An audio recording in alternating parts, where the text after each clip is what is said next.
London, 1858, the jewel of the British Empire, a city of unprecedented power and wealth. But at its heart, a dark, foul secret was festering. The legendary River Thames, the city's lifeblood, had become its tomb. This is the story of the summer London couldn't breathe. The Industrial Revolution had transformed London into the largest city on earth.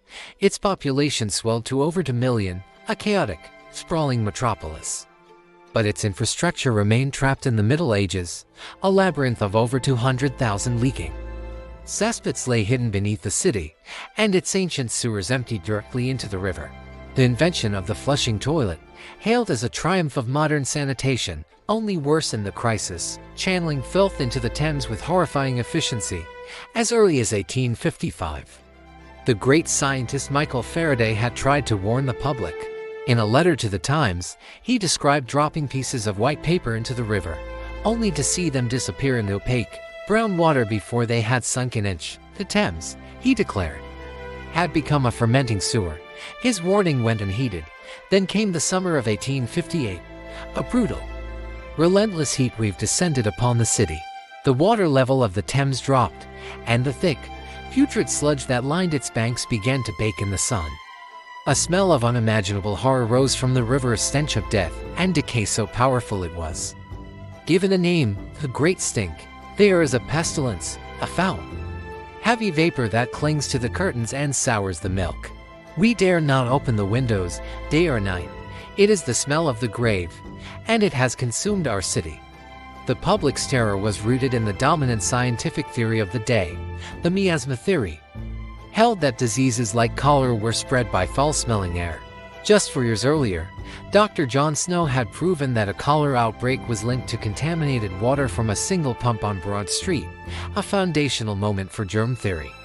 But his ideas were not yet widely accepted to the people and politicians of 1858. The smell itself was the killer. The odor was a national crisis. Nowhere was its impact more profound than at the newly built Houses of Parliament. The nation's lawmakers were literally sickened by the smell. The Chancellor of the Exchequer, Benjamin Disraeli, described the river as a Stygian pool, reeking with ineffable and unbearable horror. They soaked the building's curtains in chloride of lime, a desperate attempt to mask the foul air, but it was no use. The business of government was grinding to a halt. Every cough, every fever. You pray it's not the cholera come back for your children. They say it's the smell that carries it. How can we escape when the very air is our enemy? With the memory of recent, devastating cholera outbreaks fresh in their minds, Londoners believed the very air they breathed could kill them. Parliament was forced to act. In a dramatic emergency session, Disraeli pushed through a bill to fund a solution, and it became law in a mere 18 days. In the midst of this crisis, one man was entrusted with saving London from itself, a visionary civil engineer named Joseph Bazalgette. His plan was audacious, almost unthinkable in its scale and complexity. He proposed the creation of a revolutionary new sewer system, a hidden network of enormous underground tunnels that would intercept the city's waste before it reached the Thames. Bazalgette's genius was in the details. He designed 5 massive intercepting sewers, running parallel to the river, to catch the flow from 1,100 miles of existing street sewers.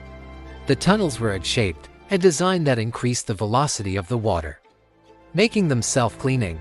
He insisted on using the newly invented, incredibly strong Portland cement, and, with remarkable foresight, he calculated the pipe diameter needed for the largest population London could sustain, and then declared, "We're only going to do this once, and there's always the unforeseen," and doubled the diameter.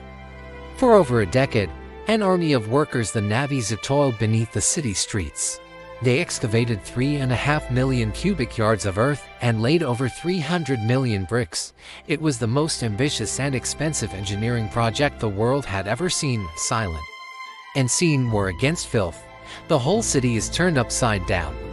Trenches deep enough to swallow a house. It's chaos, I tell you. But if it means we can breathe again, if it means my children won't drink poison from the pump, then let them dig.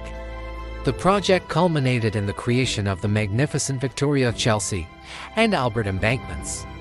These new stretches of land, reclaimed from the river, not only housed the main sewers but also protected the city from flooding and became new public spaces. By the time the project was complete, London was transformed.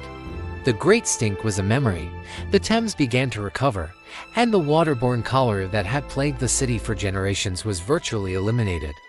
Joseph Bazalgette's sewers not only saved London but also created a blueprint for modern urban sanitation that would be copied across the globe.